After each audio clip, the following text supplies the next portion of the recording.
अस्सलाम वालेकुम स्टूडेंट्स। आज हम बात करने जा रहे हैं biology 9th class chapter number 8 nutrition and the topic is the digestive system. आज हम ह्यूमन डाइजेस्टिव सिस्टम को डिटेल स्टडी करेंगे, ठीक है ना। ह्यूमन डाइजेस्टिव सिस्टम की अगर हम बात करें तो ह्यूमन डाइजेस्टिव सिस्टम जो है उसमें हमारे पास 5 मेन प्रोसेसेस इन्वॉल्व होते हैं। सबसे फर्स्ट प्रोसेस होता है इंजेशन, सेकंड होता है डाइजेशन, थर्ड होता है ऑब्जॉर्प्शन, फोर्थ होता है एसिमिलेशन एंड फाइव होता है egestion.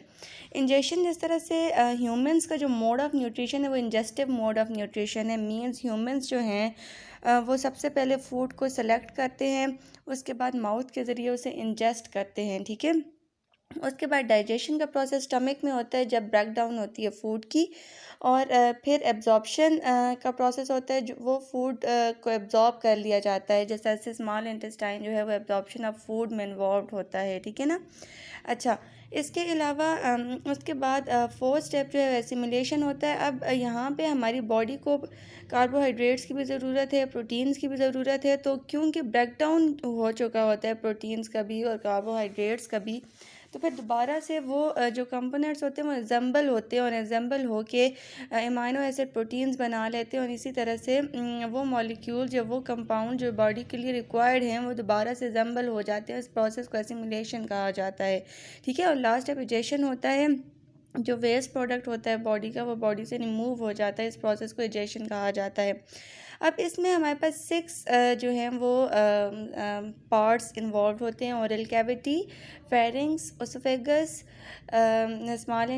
Stomach, small intestine and large intestine, ठीक है। सबसे पहले हम डाइजेस्टिव सिस्टम का अगर इंट्रोडक्शन की बात करें, the digestive system is used for the breakdown of food into nutrients. Digestive system एक ऐसा प्रोसेस है जिसमें फूड की ब्रेकडाउन होती है न्यूट्रिएंट्स में, और which then pass into the circulatory system and are taken to where they are needed in the body.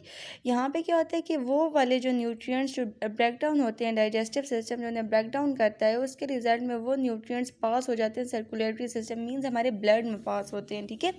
और फिर वो हमारी पूरी बॉडी में लेकर जाता है सर्कुलेटरी सिस्टम, जहाँ पे भी उनकी ज़रूरत होती है, ठीक है। ये एक्चुअली डाइजेस्टिव सिस्टम की एक्चुअल डेफिनेशन है, ठीक है।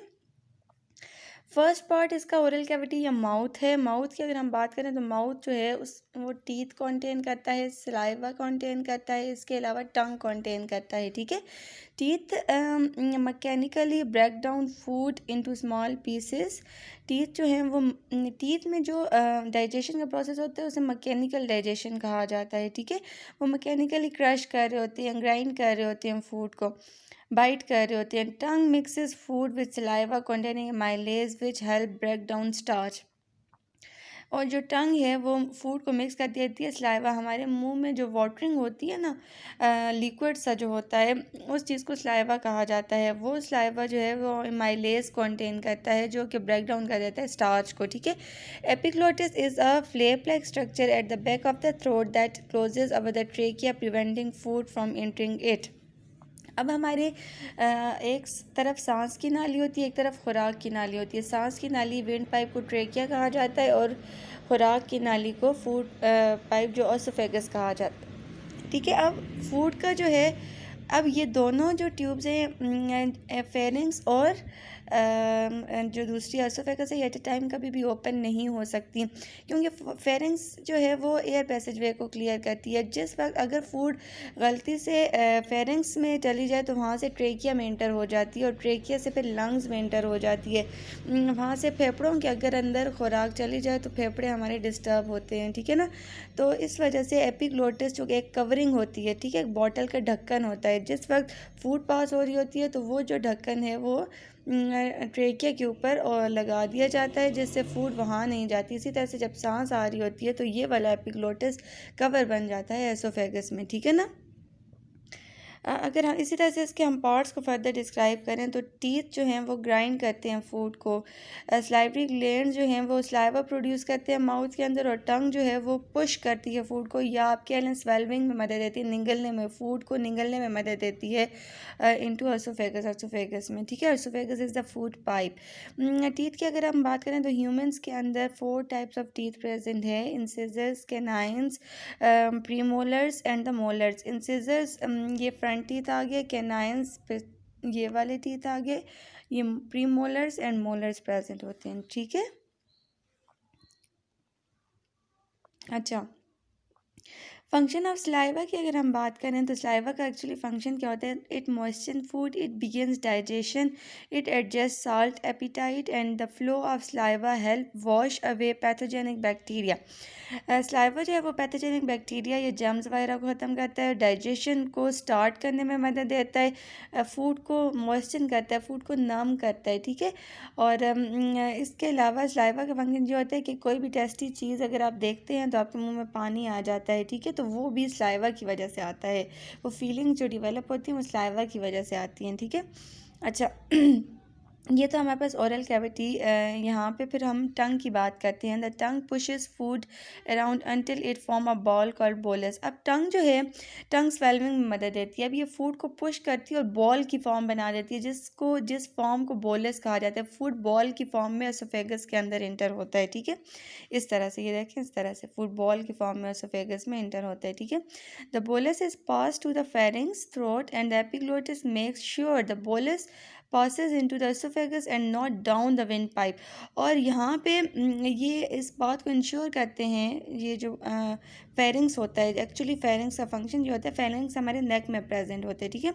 फेरिंग्स का फंक्शन जो होता है कि फेरिंग्स क्या करता है कि एपिग्लोटिस को कवर कर देता है, कहाँ पे, विंड पाइप या ट्रेकिया के ऊपर, ताकि वहाँ पे फूड पास ना जाए। और एसोफेगस में फूड वो अलाउ करता है फूड को कि वो सिर्फ एसोफेगस में ही जाए, वहाँ पे ट्रेकिया में ना जाए, ठीक है। फेरिंग्स का फंक्शन ये होता है, ये टंग के साथ उसकी निगलने में मदद देता है फेरिंग्स एक्चुअली, ठीक है। ये हमारे पास फेरिंग्स है। फेरिंग्स जो है ये टंग की मदद करता है स्वेलमिंग में, कि जो फूड है वो एसोफेगस में ही जाए, ट्रेकिया में ना जाए, ठीक है ना।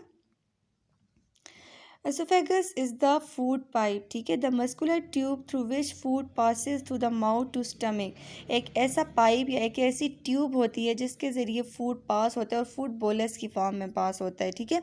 As you chew your tongue helps mold your food into a mass called the bolus, then they get pushed to the back of your mouth. When you swallow, the bolus enter the top of the esophagus. The opening of esophagus lies next to the opening of your windpipe.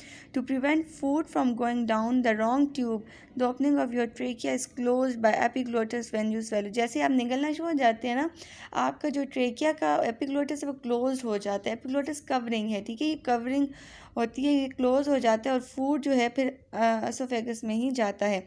और bolus की form में muscles present होते हैं oesophagus में, और उनकी contraction और relaxation की वजह से बोलस की फॉर्म में फूड जो है वो पास होते होते एसोफेगस से स्टमक में जाता है। उस प्रोसेस को जो है वो पेरिस्टालिसिस कहा जाता है। The bolus passing down the esophagus by peristalsis. Peristalsis is a wave of muscular contraction that pushes the bolus down toward the stomach, right? ये हमारे पास पेरिस्टालिसिस वेव्स है। ये बोलस की फॉर्म में फूड है, मसल्स की कॉन्ट्रैक्शन, और देखिए मसल्स कॉन्ट्रैक्ट हो जाते हैं, अगली जगह को स्पेस मिल जाती है, वहाँ से फिर फूड इजीली पास होते होते स्टमक के अंदर जो है वो चला जाता है। इस चीज़ को पेरिस्टालिसिस कहा जाता है, ठीक है। स्टमक की बात करें, स्टमक का जो स्ट्रक्चर होता है, स्टमक का स्ट्रक्चर जे शेप्ड होता है। स्टमक जे शेप्ड है, ठीक है। इसमें स्टमक में हमारे पास दो स्फिंक्टर प्रेजेंट होते हैं, cardiac sphincter and pyloric sphincter. एक ओपनिंग गेट कहा जाता है एक को, और एक को क्लोजिंग गेट कहा जाता है। फूड जिस वक्त एसोफेगस स्टमक में आता है तो वो किसके ज़रिए, कार्डियक स्फिंक्टर के ज़रिए जाता है, और स्टमक से जिस वक्त स्मॉल इंटेस्टाइन में जाता है तो वो पाइलोरिक स्फिंक्टर के ज़रिए जाता है, ठीक है।